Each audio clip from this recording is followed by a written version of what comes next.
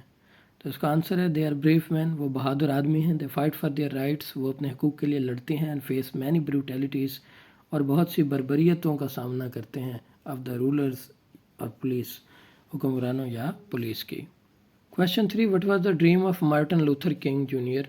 Martin Luther king کا کیا خواب تھا؟ تو اس کا آنسر ہے He dreams that a day will come when the ruler would consider all men equal. اس کا خواب تھا کہ ایک دن آئے گا جب حکمران سب کو برابر سمجھیں گے۔ The people would live like brothers. لوگ بھائیوں کی طرح رہ سکیں گے۔ The ruler would judge a man by his qualities. حکمران لوگوں کو ان کی کوالٹیز کی وجہ سے، خوبیوں کی وجہ سے جج کریں گے۔ And not by the color of the skin. نہ کہ ان کی جلد کے رنگ کی وجہ سے۔ Therefore, what should be the faith of the Negroes? سیاہ فام لوگوں کا کیا عقیدہ ہونا چاہیے؟ تو اس کا آنسر ہے They should have a faith that unearned suffering are redemptive. ان کو یہ یقین ہونا چاہیے کہ بغیر جرم کے ملنے والی تکالیف نجات کا باعث ہوتی ہیں۔ They must believe that one day they would enjoy equal rights. ان کو یہ بھی یقین ہونا چاہیے کہ ایک دن ان کو برابر کے حقوق ملیں گے۔ 5. What was the necessity of pleading the case of the Negroes? سیاہ فام لوگوں کے آزادی کے معاملے کی وکالت کرنے کی کیا ضرورت تھی؟ تو اس کا آنسر ہے Martin Luther king wanted freedom and equal rights for the Negroes. Martin Luther king سیاہ فام لوگوں کے لیے برابری اور آزادی چاہتے تھے۔ It was necessary because they were victim of racism. یہ ضروری تھا کیونکہ وہ نسل پرستی کا شکار تھے۔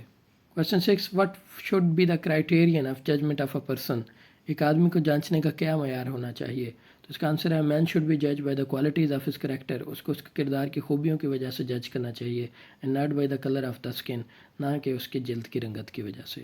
Question 7. Do the Negroes enjoy liberty in all the part of the country? کیا سیاہ فام لوگ ملک کے تمام حصوں میں آزادی سے رہ رہے تھے؟ تو اس کا آنسر ہے No, the Negroes did not enjoy the liberty in all the parts of the country. نہیں، وہ ملک کے تمام حصوں میں آزاد نہیں تھے۔ They were treated with brutality. ان کے ساتھ بربریت کا سلوک کیا جاتا تھا۔ Question 8. From which parts of the country did the Negroes gather there? سیاہ فام لوگ کون سے ملک کے حصوں سے اکٹھے ہوئے؟ تو اس کا آنسر ہے The Negroes gathered there from various parts of the country. ملک کے مختلف حصوں سے آئے such as Mississippi, Alabama, South Carolina, Georgia, Louisiana and North City. Question 9. Write down the song in your own words. جو Martin Luther king نے اپنی تقریر میں گانا گایا اس کو اپنے الفاظ میں بیان کریں۔ اس کا آنسر ہے My country is the sweet land of liberty. میرا ملک آزادی کی پیاری سرزمین ہے۔ I sing its beautiful songs. میں اس کے خوبصورت گانے گاتا ہوں۔ It is the land of my fathers. یہ میرے آباء و اجداد کی زمین ہے۔ The pilgrims feel proud. آنے والے زائرین فخر محسوس کرتے ہیں My country. میرے ملک پر Every part of my country should be free. میرے ملک کا ہر حصہ آزاد ہونا چاہیے۔ Question 10. What is the effect of repetition of the words? الفاظ کے دہرانے کا کیا اثر ہے؟ تو اس کا آنسر ہے Basically the lesson is a speech. بنیادی طور پہ یہ سبق ایک تقریر ہے۔ Its main purpose is to raise spirit. اس کا اصل مقصد حوصلے بلند کرنا ہے۔ And repetition of the words create enthusiasm among the people. اور الفاظ کا دہرائے جانا لوگوں میں جوش و جذبہ پیدا کرتا ہے۔ So that's all for today. If you have any question you can ask in the comment section. Thank you very much.